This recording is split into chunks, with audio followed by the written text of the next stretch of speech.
Lecture de l'épître du bienheureux apôtre Paul aux Romains. Mes frères, nous tous qui avons été baptisés en Jésus-Christ, c'est en sa mort que nous avons été baptisés. Nous avons en effet été ensevelis avec lui par le baptême pour mourir, afin que, comme le Christ est ressuscité d'entre les morts, par la gloire du Père, nous marchions nous aussi pareillement dans une vie nouvelle. Car si nous avons été hantés en lui par une mort semblable à la sienne, nous le serons aussi par une résurrection semblable. Sachant que notre vieil homme a été crucifié avec lui, afin que le corps du péché soit détruit, et que désormais nous ne soyons plus esclaves du péché. Car celui qui est mort est justifié du péché. Que si nous sommes morts avec le Christ, nous croyons que pareillement nous vivrons avec le Christ. Sachant que le Christ ressuscité d'entre les morts ne meurt plus, que la mort n'aura plus d'emprise sur lui, car en tant qu'il est mort pour le péché, il est mort une fois pour toutes. Mais en tant qu'il vit pour Dieu. Vous donc aussi, regardez-vous comme morts au péché, et comme vivants pour Dieu, en Jésus-Christ notre Seigneur. Suite du Saint-Évangile selon saint Marc.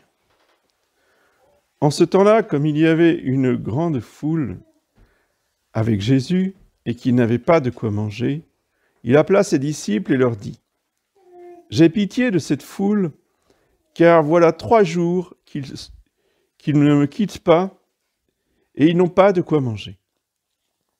Si je les renvoie à jeun dans leur maison, ils tomberont de défaillance en chemin, car certains d'entre eux sont venus de loin. » Ses disciples lui répondirent : « Comment pourrait-on les rassasier de pain ici dans le désert ? » Il leur demanda : « Combien avez-vous de pain ? » Ils dirent : « 7. » Alors il ordonna à la foule de s'asseoir par terre. Et prenant les 7 pains, après avoir rendu grâce, il les rompit et les donna à ses disciples pour les distribuer. Et ils les distribuèrent à la foule. Ils avaient encore quelques petits poissons. Il les bénit aussi et les fit distribuer. Ils mangèrent et furent rassasiés. Et on emporta 7 corbeilles pleines de morceaux qui étaient restés. Or ceux qui mangèrent étaient environ 4000. Et il les congédia. Voici les annonces de cette semaine. Donc aujourd'hui, 6e dimanche après la Pentecôte. Lundi 18, Saint Camille de l'Hélice. Mardi 19, Saint Vincent de Paul. Mercredi 20, Saint Jérôme Émilien. Jeudi 21, Sainte Praxède. Vendredi 22, Sainte Marie-Madeleine. Samedi 23, Saint Apollinaire. Dimanche prochain, 7e dimanche après la Pentecôte, la messe aux horaires habituels. Donc 9h et 11h. Vendredi, samedi. Et dimanche prochain, 9h et 11h. Donc déjà, je vous annonce que la semaine suivante, la messe sera beaucoup plus tôt à cause du camp qui aura lieu ici, jusqu'au samedi 30 juillet. Il aura lieu à 8h30, tous les jours, même vendredi et samedi. Donc les confessions samedi à partir de 17h. Au nom du Père, et du Fils, et du Saint-Esprit, ainsi soit-il. Eh bien, chers frères, l'évangile de ce jour nous décrit un miracle de notre Seigneur qu'il a fait plusieurs fois. Il y a plusieurs multiplications des pains, il y en a moins 3. Enfin, celles qui sont relatées dans les évangiles. Et l'enseignement de ces multiplications sont très riches, et il y a des indications intéressantes dans les détails. Parce que les pains de départ, si vous lisez bien, ne sont pas toujours le même nombre. Pourquoi ? Une fois, il y en a 7, et puis les poissons, on ne sait pas combien il y en a. Par contre, dans une autre multiplication, on sait qu'il y a 3 pains et 2 poissons. Oui. C'est parce qu'à chaque fois, il y a un symbolisme différent. Il y a une leçon différente. Ici, non seulement il y a 7 pains, oui, Mais à la fin, on remplit 7 corbeilles des restes des pains qui ont été distribués. Donc le nombre important ici, c'est le nombre 7. Et si vous avez un peu retenu les sermons passés, vous voyez, tout de suite, ça vous parle. 7, ce sont les 7 sacrements. C'est évident. Ce n'est pas les 7 jours de la semaine. C'est les 7 sacrements. Ça peut être aussi les 7 dons du Saint-Esprit, mais en l'occurrence, c'est les 7 sacrements. Pourquoi? Parce qu'il s'agit de nourriture. Et tous les sacrements découlent de la messe. Tous les sacrements découlent de l'Eucharistie. Et tous les sacrements sont faits pour l'Eucharistie. Donc le nœud central du sacramentaire, si vous voulez, c'est le Sainte Eucharistie. Et la Sainte Eucharistie est symbolisée ici par la multiplication des pains. C'était une annonce, justement, de ce que notre Seigneur allait faire en instituant la messe, de pouvoir démultiplier quasiment à l'infini pendant des siècles son corps, son sang, son âme et sa divinité distribués à tous. Là, il ne fait que distribuer du pain ordinaire. Mais après, c'est lui-même qui va se donner à tous en multipliant les hosties. Ce qui déclenche ce miracle, on peut dire, oui, c'est cette considération de l'amour du Sacré-Cœur de Jésus pour les hommes. J'ai pitié de cette foule, car voilà 3 jours qui ne me quittent pas, et ils n'ont pas de quoi manger. Il ne leur dit pas, eh bien c'est très bien, vous allez jeûner, vous savez, moi j'ai jeûné 40 jours, on n'est qu'à 3 jours, faut tenir bon, c'est rien du tout. Il aurait pu. Non, non. Notre Seigneur est plein de compassion et d'attention pour les misères des hommes. Oui. Quand ses disciples reviennent de la pêche, eh bien, c'est lui qui leur prépare justement encore du pain et des poissons, pour qu'ils puissent manger tout de suite après l'effort de la nuit passée sur le lac.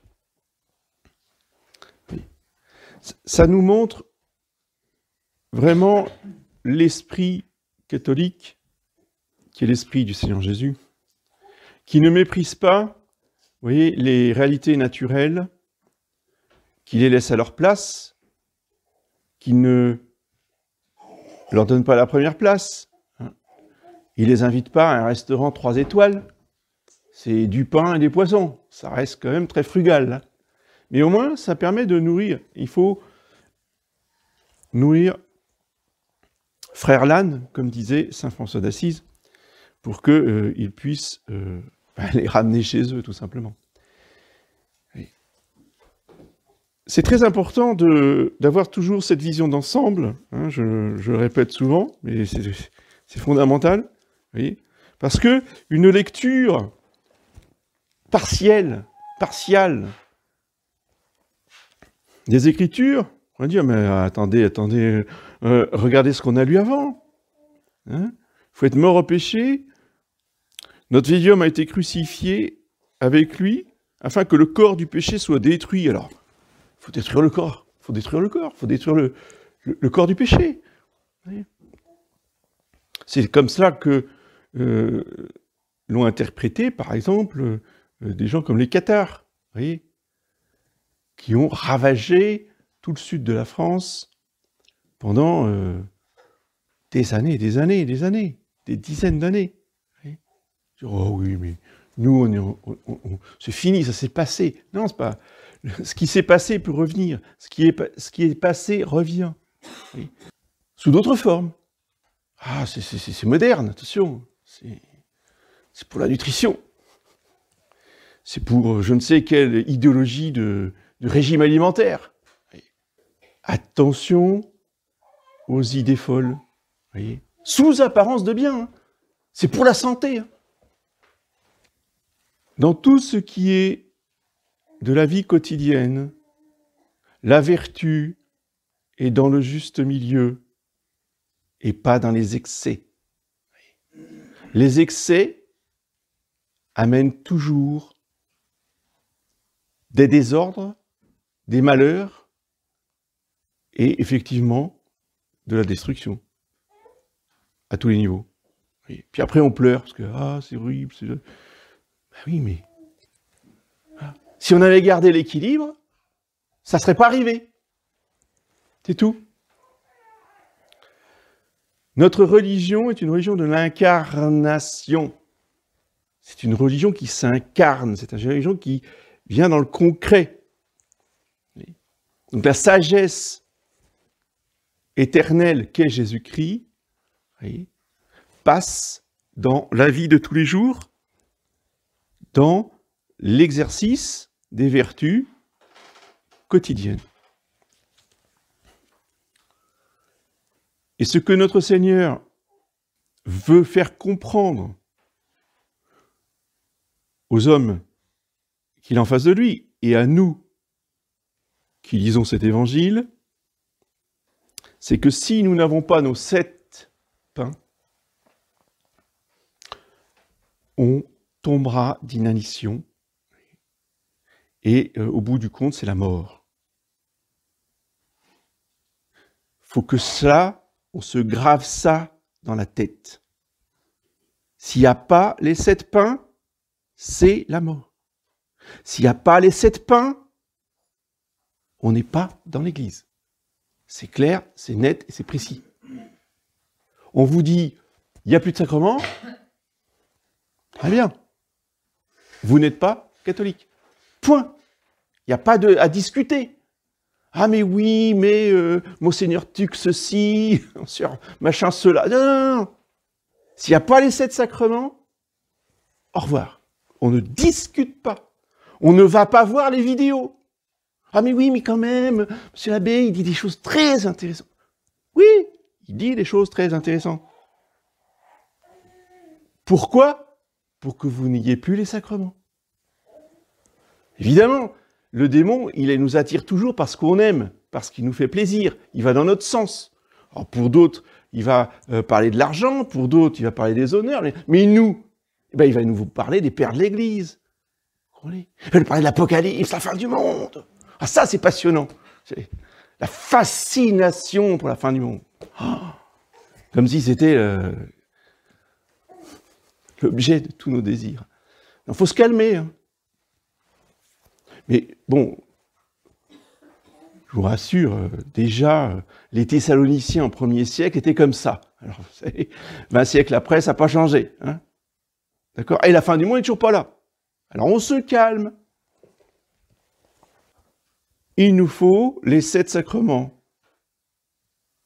D'accord? Alors bon, le baptême, tous les laïcs peuvent donner, il n'y a pas de problème. Il y aura toujours le baptême. Moi, ça. Parce qu'ils se baptisent entre eux. Ils se marient entre eux aussi. Bah, la confession, c'est plus dur. Mais alors, comment on fait pour la messe? Pour faire des prêtres et des évêques? Ah bah, il n'y a plus rien. Ah, il ne peut plus, il n'y a plus. C'est une église de laïcs. Une église de laïcs, c'est une église protestante. Au nom, si vous voulez, d'une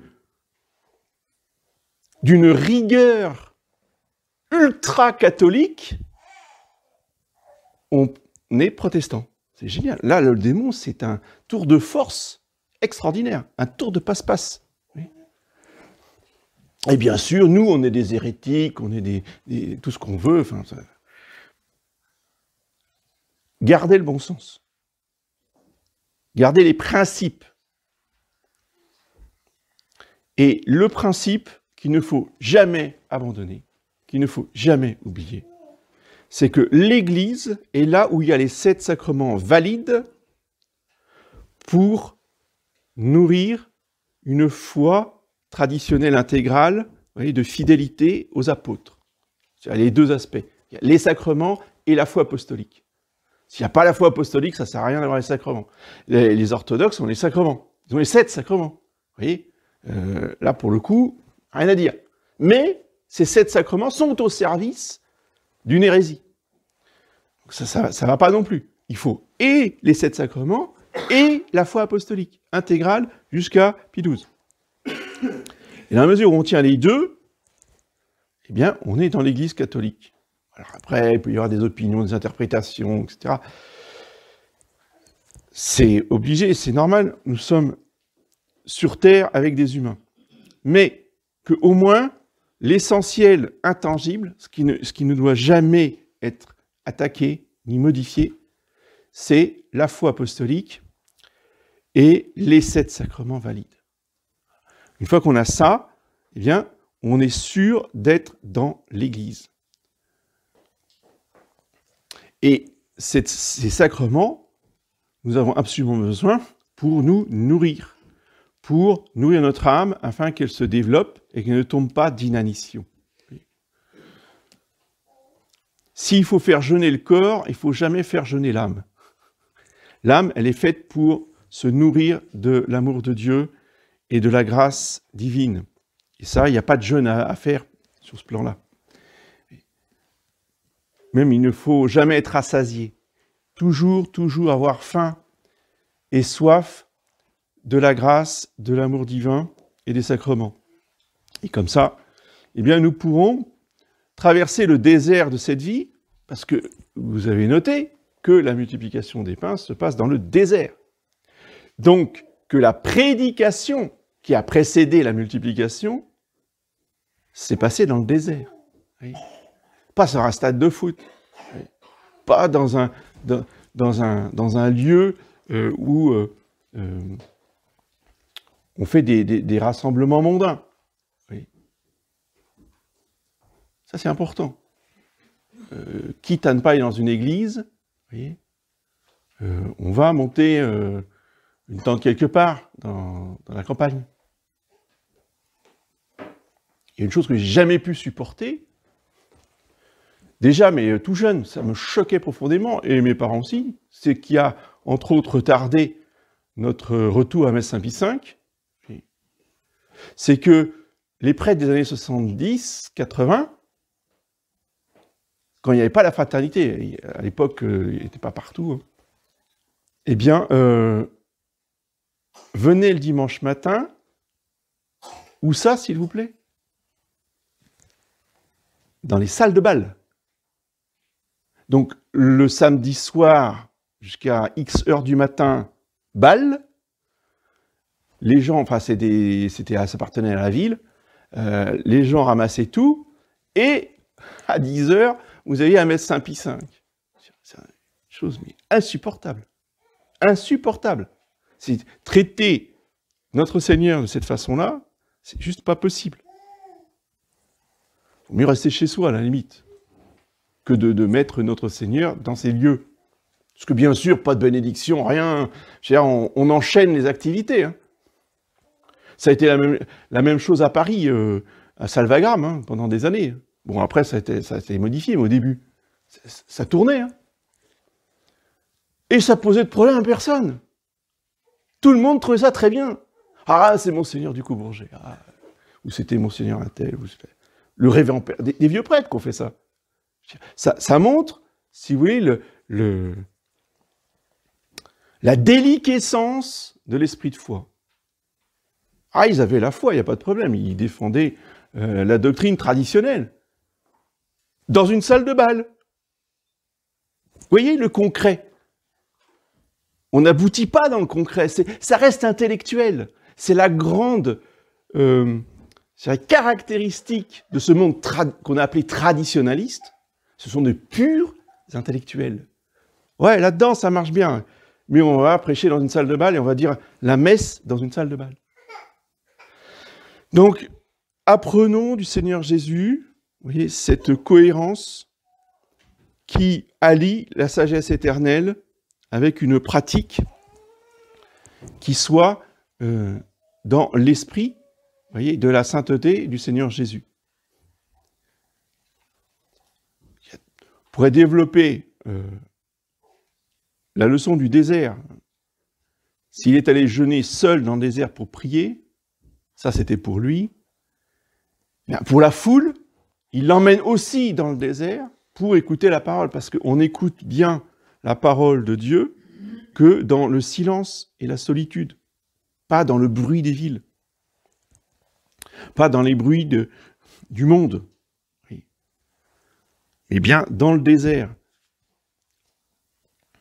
De même que nous, eh bien, nous devons de temps en temps savoir nous retirer, oui, d'où l'intérêt des retraites. Hein, c'est la période des retraites, là, juillet-août, c'est bien ceux qui sont partis en faire une. Vous voyez, c'est tout le bénéfice de se retirer des bruits du monde pour rester dans le silence une petite semaine avec notre Seigneur pour avoir un cœur à cœur avec lui. C'est là où on entend le Seigneur Jésus.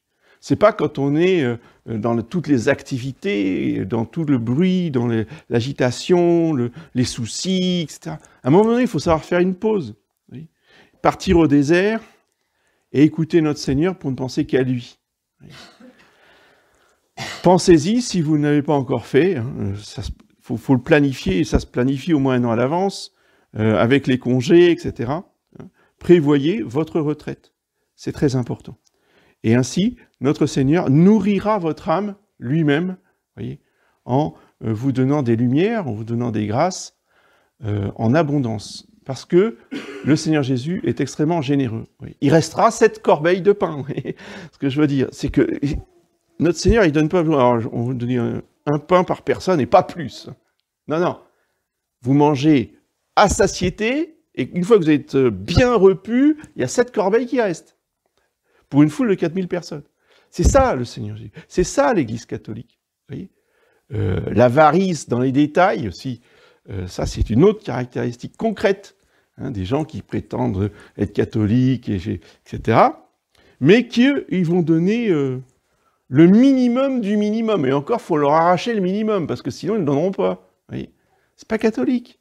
Il faut l'esprit du Seigneur Jésus, c'est un esprit de générosité. C'est un esprit... Oui, de bonté, et la bonté est généreuse. Et comme notre Seigneur dit ailleurs dans l'Évangile, il vous sera donné à la mesure que vous donnez aux autres. Donc, ne serait-ce que pour notre propre intérêt, ceux qui veulent avoir beaucoup et qui donnent tout petit peu, eh bien, ils n'auront que tout petit peu. Jésus, dans sa providence, leur rendra exactement ce qu'ils ont donné. Si on donne beaucoup, l'expérience vous montrera qu'on reçoit beaucoup en retour. Alors, pas tout de suite. Peut-être qu'effectivement, pendant quelque temps, on va être dans la gêne, éventuellement. Mais, à un moment donné ou à un autre, tout nous est rendu, et parfois, on reçoit plus que ce qu'on a donné. Ça, c'est l'esprit du Seigneur Jésus. C'est l'esprit qu'il faut cultiver, c'est le vrai esprit catholique. On y perd, Fils.